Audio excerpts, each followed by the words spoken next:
When they untethered the cell phone and hooked into the coffee shop's Wi-Fi, it sent an encrypted email, and they started doing tests and more tests.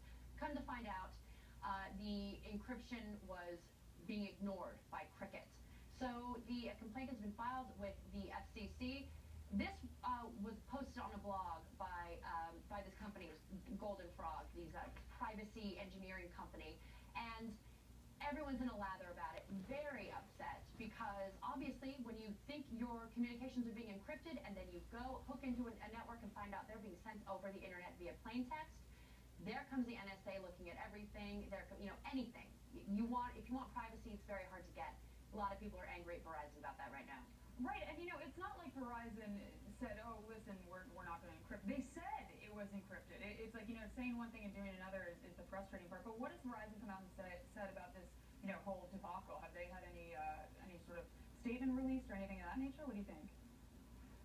Well, it's interesting. Verizon has come out and said, our systems, we're being very upfront with our customers. Our systems are not changing. We're trying out new things, this, that, and the other thing. But it's all very evasive. Again, this is something that federal judges are going back to time and time again in privacy cases in court. How invasive are the internet service providers and cell carriers to their customers when notifying this? How explicit are they about how much they're going to be, surveilled? Right. Yeah. Pretty much. And if you cannot say within a reasonable way that this person was duly notified of their rights and their privacy, then you're not going to have two legs to stand up on in court. And unfortunately for Verizon, it's not looking good right now.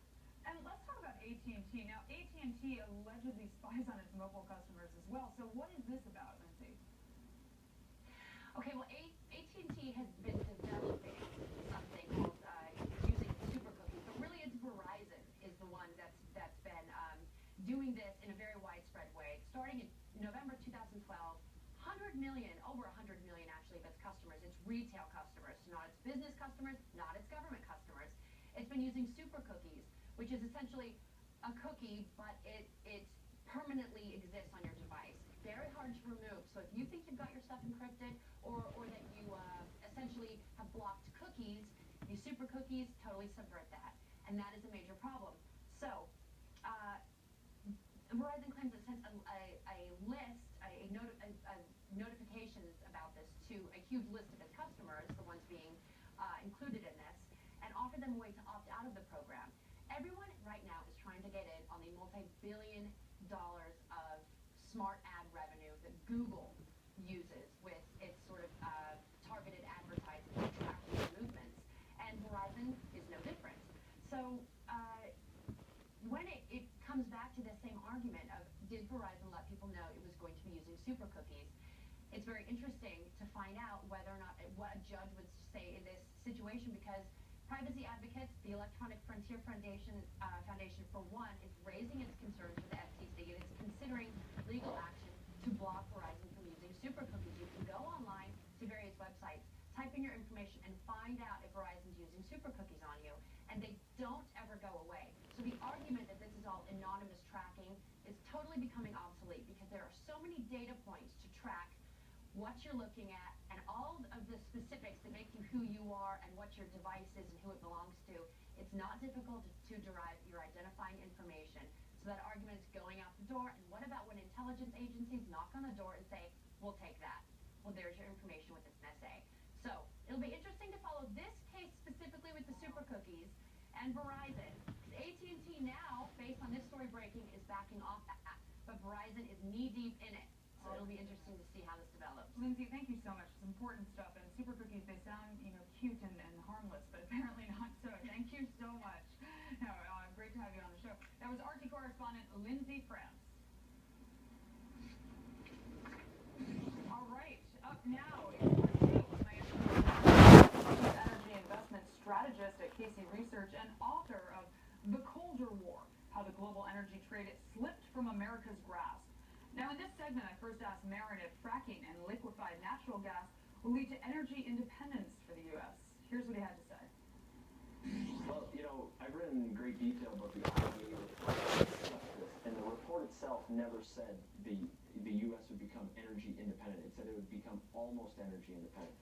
The ironic result of all of this success of the shale sector in the U.S., it's caused the Americans to be able to export refined NGLs and condensates.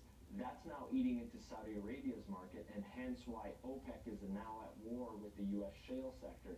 And an ironic result of all this, because of the U.S. success of the shale sector, they're not depending on the Middle East oil as much as they once were. There's a power vacuum shift, and boom, we see what's happening in Iraq today.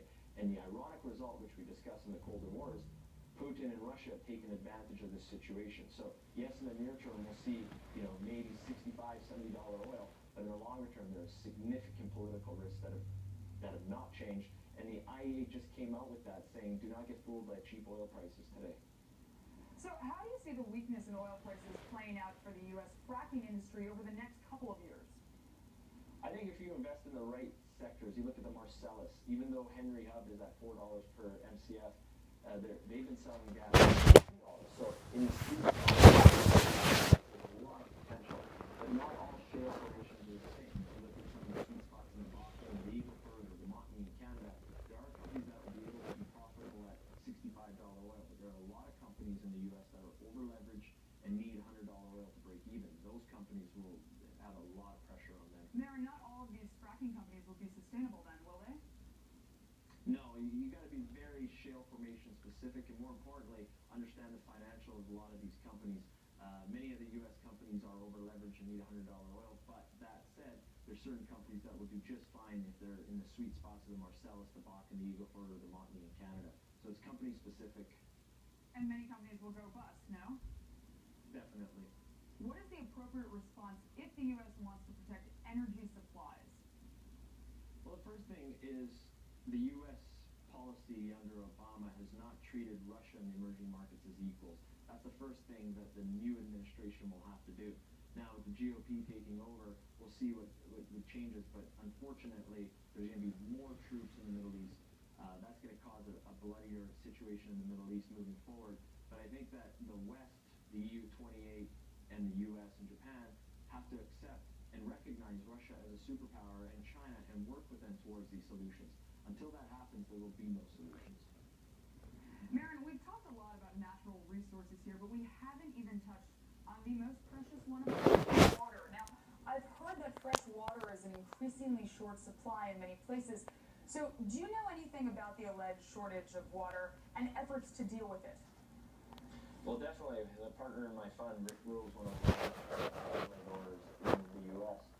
And the key here is what's interesting that the U.S. media doesn't really discuss is anywhere between 3 to 5 million gallons of water are required per frac, and only 50% of that water you actually recover. It stays in the formation. So that's a big risk moving forward to certain areas.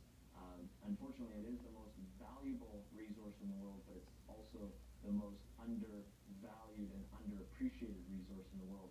And the problem with investing in water, and I've been studying this for years, is it's almost like the World Health Organization is trying to make it a right for everybody to have water, which makes it very difficult from an investment perspective, because it will probably be the absolute first resource to be nationalized by any nation if there is a major shortage.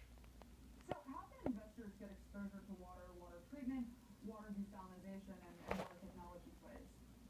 There's actually not too many in the Casey Research's website. If you go to it, we have a full feature on water.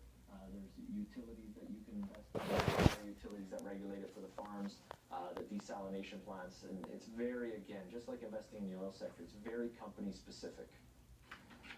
That was Marin Katusa, Chief Energy Investment Strategist at Casey Research and author of The Colder War. Time now for today's